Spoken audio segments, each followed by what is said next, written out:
بسم اللہ الرحمن الرحیم۔ السلام علیکم ورحمۃ اللہ وبرکاتہ۔ خواب میں سلطان یعنی بادشاہ دیکھنا۔ حضرت ابن سیرین رحمۃ اللہ علیہ نے فرمایا ہے کہ اگر دیکھے کہ بادشاہ سرائے یا مسجد یا کسی شہر یا کسی گاؤں کو گیا ہے، دلیل ہے کہ اس جگہ رنج اور مصیبت پہنچے گی۔ فرمان حق تعالیٰ ہے کہ بادشاہ جب کسی بستی میں داخل ہوتے ہیں تو ان کو خراب کر دیتے ہیں، اور اگر دیکھے کہ لڑائی میں بادشاہ پر غالب آیا ہے تو دلیل ہے کہ مراد پوری ہوگی اور مطلب کو پہنچے گا، اور اگر دیکھے کہ بادشاہ نے اس کا دایاں ہاتھ کاٹا ہے، دلیل ہے کہ اس کو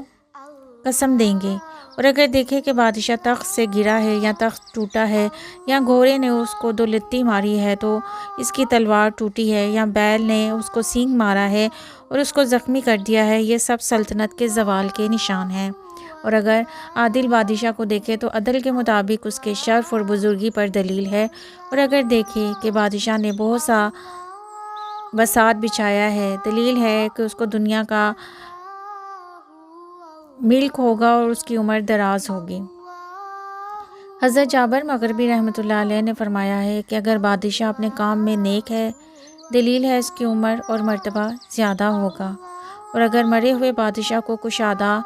روح اور خوش دیکھے اور اس سے باتیں کرے، دلیل ہے اس کا کام نیک ہوگا اور اس کے مردہ شغل زندہ ہوں گے۔